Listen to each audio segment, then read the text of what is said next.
माता पिता को भी चाहिए अपने बच्चों की जो चाहत है, जैसे किसी का अगर डॉक्टर बनने की चाहत है, अगर उसी क्षेत्र में उसको सपोर्ट किया जाए तो वो डॉक्टर एक बहुत कम समय में बनेगा। किसी को अगर इंजीनियर बनने की चाहत है, अगर उसी में उसका सपोर्ट किया जाए तो वो जल्दी बनेगा। किसी को अगर एक सिंगर बनना है, किसी को एक पेंटर बनना है, जिसकी अंदर की जो चाहत है उसी ओर अगर उसका, लेकिन उसको अगर जैसे ही मोड़ने की कोशिश करते हैं, उसको दूसरी ओर ले जाने की कोशिश करते हैं, तो फिर क्या होता है, फिर वही बात हो जाती है, सफलता नहीं मिल पाती है। ऐसा माना जाता है कि हर बच्चा, देखिए हर बच्चा, आप सभी बच्चे हैं, आप सभी जीनियस पैदा ही हुए हैं। इस दुनिया में हर बच्चा जीनियस पैदा होता है। अगर उसके सॉफ्टवेयर में कहीं छेड़छाड़ होती है तो वो घर में होती है, घर में ही उसके सॉफ्टवेयर में छेड़छाड़ होती है, या विद्यालय में, महाविद्यालय में, इन्हीं जगह पर उसके सॉफ्टवेयर में छेड़छाड़ होती है। आप सभी जीनियस है, लेकिन आपके जो सॉफ्टवेयर है, ये सॉफ्टवेयर के अंदर जो छेड़छाड़ हो जाती है तो आप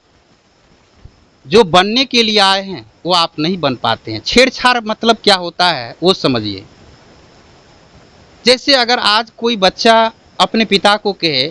अपने माता पिता के पास आके बोले कि मैं एक चार्टर अकाउंटेंट बनना चाहता हूँ या बनूंगा, तो तपाक से उसके घर में उसको इस चाहत को, उसके इस सोच को, यानी उसकी सोच को फोर्स देने वाला, बल देने वाला बहुत कम लोग ही होंगे। तू तू चार्टर अकाउंटेंट बनेगा, यानी तू नहीं कर सकता है, तुमसे नहीं हो सकता है, तुम डॉक्टर नहीं बन सकता है, तुम इंजीनियर नहीं बन सकता है, तुम चार्टर अकाउंटेंट नहीं बन सकता है, तुम लॉयर नहीं बन सकता है, तुमसे ये काम नहीं हो सकता है। ये चीज़ें हो सकता है कि विद्यालय में उसे बताया गया हो, उसके सॉफ्टवेयर के साथ छेड़छाड़ हो। घर में अगर बार बार उसको बोला जाता है कि नहीं, पड़ोसी कर सकता है लेकिन तू नहीं कर सकता है, पड़ोसी डीएम बन सकता है लेकिन तू नहीं बन सकता है। और जैसे ही ये चीज़ें अगर बार बार किसी के दिमाग में, सॉफ्टवेयर में डाला जाएगा, अगर बच्चा को बार बार ये डाला जा रहा है तो बच्चा एक दिन दिमाग में बैठा लेता है कि ना, मैं डॉक्टर नहीं बन सकता, मैं इंजीनियर नहीं बन सकता, मैं चार्टर अकाउंटेंट नहीं बन सकता, मैं लॉयर नहीं बन सकता। और जैसे ही उसके दिमाग में, उसके सॉफ्टवेयर में ये छेड़छाड़ हो जाती है, वो लड़का अंततः कुछ नहीं कर पाता है, नहीं बन पाता है। तो आज सबसे ज़रूरी है, जो बच्चा विद्यालय में तो आप 6 घंटा रहते हैं और बाकी के 18 घंटा आप जो है अपने परिवार में रहते हैं। तो ये ज़रूरी नहीं कि शिक्षक की ओर से, शिक्षक की ही जवाबदेही बनती है बच्चों को शिक्षा प्रदान करने की, मोटिवेट करने की, उसको इस ओर बढ़ाने की, उसके इस क्षेत्र में उसको आगे बढ़ाने में पोषण देने की जिम्मेदारी माता पिता की भी होती है। हम ऐसा इसलिए बोल रहे हैं कि हमारी इस बातों को कुछ माता पिता भी सुनते हैं, सुन रहे होंगे, तो ये जिम्मेदारी उसकी भी बनती है कि बच्चों को वो भी यथासंभव जितना कम समय मिलता हो, वो भी बच्चों को उसके अंदर जो सोच है, उसके अंदर जो चाहत है, उसकी चाहत को पोषण देने का काम करे। उसकी चाहत को पोषण देंगे, वो चाहत का जो बीज है, जो उसके अंदर बीज है, जो शिक्षक विद्यालय में बच्चों के अंदर जो बीज डालते हैं, उस बीज की सुरक्षा, उस बीज की देखभाल, उस बीज के पोषण देने का काम तो शिक्षक करते ही करते हैं। लेकिन जब वो अपने परिवार में होते हैं तो उस बीज की का पोषण, उसकी सुरक्षा माता पिता की भी जिम्मेदारी होती है। और जब दोनों तरफ से ये जिम्मेदारी निभाया जाए तो बच्चों में जो सफलता अगर 10 वर्ष में मिलनी चाहिए,